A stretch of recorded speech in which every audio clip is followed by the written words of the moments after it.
So if your add to cart finger is faster than your impulse control, I've got these weirdly effective solutions that can help you stop impulse buying straight away, and you don't have to be an absolute cheapskate or declutter everything you own to do these. Let's get straight into it. So the very first one is to pause before you buy. Sounds obvious, but we don't do it. A lot of the time when we see limited edition products online, or we have this fear of missing out on this great opportunity to get something half price, right? We just buy it without even thinking. However, if you pause and wait, I say 3 days, but even 24 hours before you buy something, you're more likely there to not even buy it at all because you'll have forgotten about it or come to your senses and realize, I don't need another jumper. I already have 10 at home. So what you can do is if you see this gorgeous jumper online, okay, and it's 50% off and usually you would buy it straight away, how about put it straight into your wish list? And every one of us should have a budget, okay? And it can be your wants, your needs, and your savings within that budget. If you're not sure how to budget, I'll pop this one down below and it'll help you figure out from scratch what to do. But everyone has a wants category. So that means you shouldn't feel guilty about spending stuff on your wants as long as you can afford it. So for example, if you've got £2,000 of a monthly income, usually what we'd recommend as a rule of thumb is 30% of that will go towards your wants. So in that example, you'd have £600 to spend on your wants. But hold on, everything in your wants is not just a jumper or Amazon bits. It's everything that's outside of your needs category. So this can be going out to eat is a want, okay? Going on a fancy holiday is a want. Going to the shop to buy another coat, that is a want, of course. So understand the wants that you're actually spending in the month and put a budget against that depending on your salary. And of course, if you've got really bad debt and you've got minimum repayments, your want category will actually slow down and you spend less in your wants to pay off your debt first. If you're not sure what to do here, I can do a video on this in more depth, literally, excuse the pun,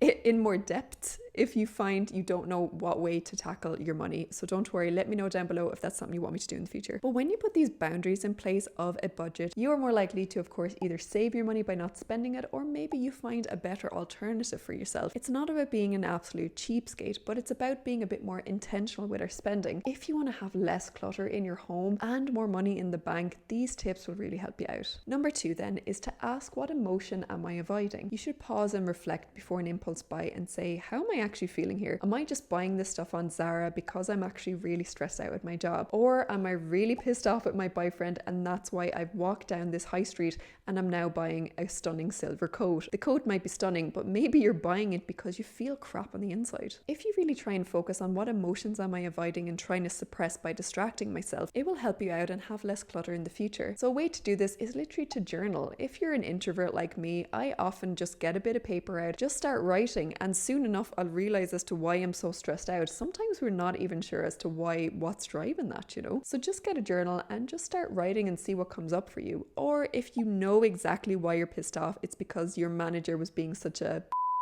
to you all day, really try and reflect on that, because you shouldn't really damage your future self by getting into credit card debt or just buying more clutter. You should try and figure out the core feeling there. Because when you think about it, if you're only buying something in Zara because you're really stressed out with your boss, this is what's actually happening, okay? You go into your 9-to-5 job and let's say you get paid £20 an hour, and after work you spend £100 on a new jumper. You've had to work 5 hours of that job that you hate to pay for something that you may not even need. And if you're someone who has 10 jumpers already in their wardrobe, you've just wasted 5 hours of your time to buy another item that may never be worn. So when you break it down, understand the feeling that's driving you to purchase this and break it down in terms of time, because we all have to exchange time for money in our salary jobs. Not everyone exchanges time for money though. There are people who own their own businesses and entrepreneurs which don't exchange their time for money in such a sense. But if you are a 9-to-5 person or someone who gets paid by the hour, you are losing time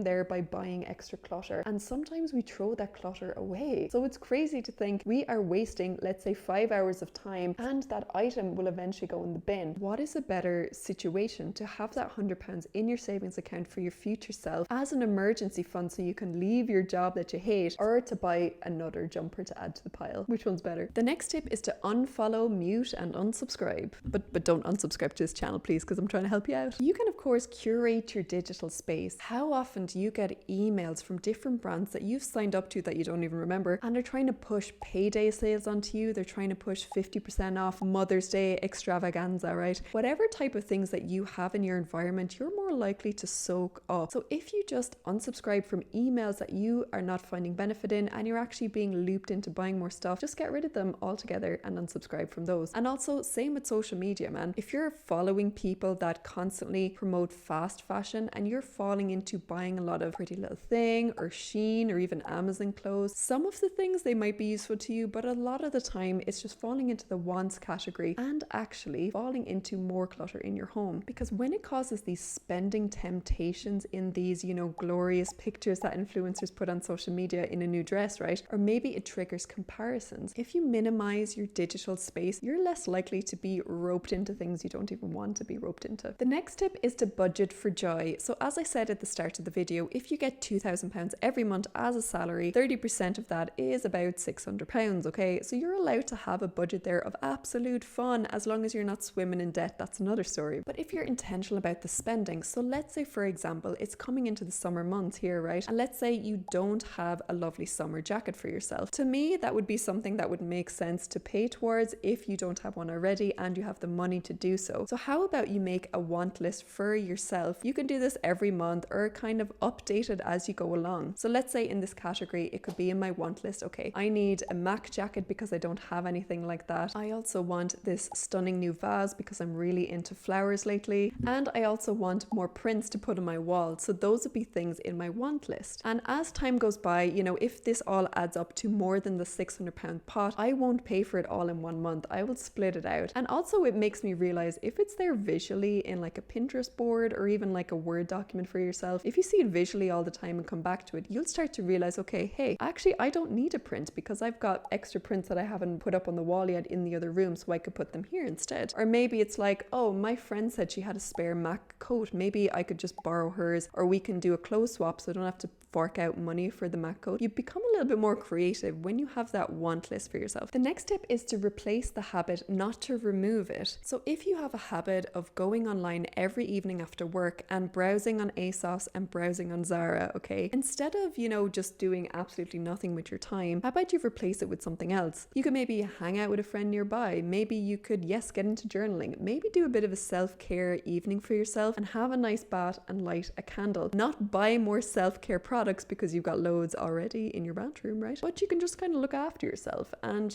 treat yourself to a nice little movie night for yourself. It's okay to spend money on maybe cooking yourself an extra nice meal, or maybe taking yourself out for a walk on the town, or getting yourself a nice coffee. It's okay to spend money here and there on little things to make your life better, not to remove the habit altogether, but to replace it with something a bit more beneficial for your life. Maybe you want to learn about art history and you love art history. How about you spend those time after work instead of browsing online on crappy websites and spending more money, right? How about you just start to learn about things on YouTube for free and expand your mind, because we're always learning here and we're always growing. The next tip is to practice gratitude daily. So if you look around your room right now, I guarantee you have so much stuff in here that you just take for granted. For me, I'm looking directly at all of my books here.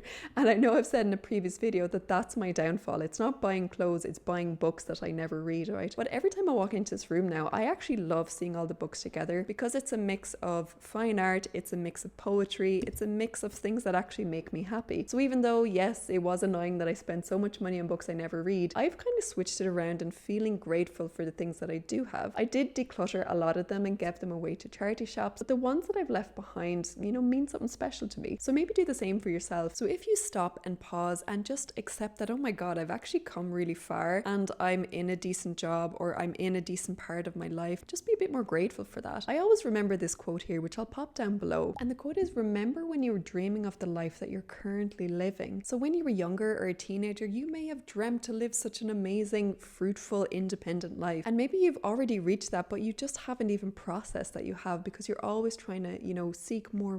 So when we stop and be grateful for a lot of things, we will bring that into the forefront of our mind. The next tip is to track emotional spending patterns. So the next time that you impulse buy, jot it down on your phone notes or even in a notebook at home. And how are you feeling right before that purchase and how are you feeling after? Did you fall into like a guilt spiral after you've done a lot of impulse buying? Because I know I have, okay? When you start to document these things, patterns will start to emerge. Self-awareness will kill that impulse power, okay? So if you become more aware of things, you will actually stop to do them naturally. The next one is to buy for the person that you are, not your idealized self. So don't buy more workout gear if you haven't done a workout in the last 12 months. And don't buy more printed art frames if you haven't put up any frames in the last few months either. I fall into that category. If you buy based on your current habits and your current lifestyle, you're more likely to feel less guilty after it. For example, if you for some reason have gotten into knitting, right, and you love knitting, okay, deadly, go for knitting, buy your knitting needles, buy the beautiful yarn, because that's something that makes you really happy and you have the money to do it. However, if you just keep buying books like myself and never read them, that's something you need to cut out, because you're buying for your idealized self of who you want to be, but you haven't even read a book in the last 6 months. So just try and strip that back and understand and be more aware of what you're doing. The next tip is to limit your triggers. You have to change the environment that you're in so that you can help yourself there. So for example, if you every Saturday go down the high street and that's where there's lots of shops, if you take that away and go somewhere else like a park, or even just go to a cafe and just chill out and sketch and read a book, maybe, you are changing that environment and you're not putting in triggers or temptation for yourself. Same with online shopping. If that is where your kryptonite is and you just always go on online shopping and that's where you spend lots of money, how about you just don't go on those sites? Put in that limit there so that you can give yourself a bit of a favor there. And if you live in the center of a city and you can't avoid shops because they're everywhere, a thing you can do is only bring cash with you on a day out. So for example, if you're heading out with your friends, only bring like a £50 note with you. So if you go to the mall and there's so many shops there, you can literally only buy with what's in your purse. Because if you don't bring your cards with you in that example, you aren't tempted to impulse buy on a £200 jacket. The next time you feel the urge to buy something, you have to pause and ask yourself, do I need this product? Is it a genuine want, or am I just trying to suppress some emotions that I'm feeling? Remember, your money and your space at home deserves better than just impulse buys and random clutter that you don't need. If this video hit a little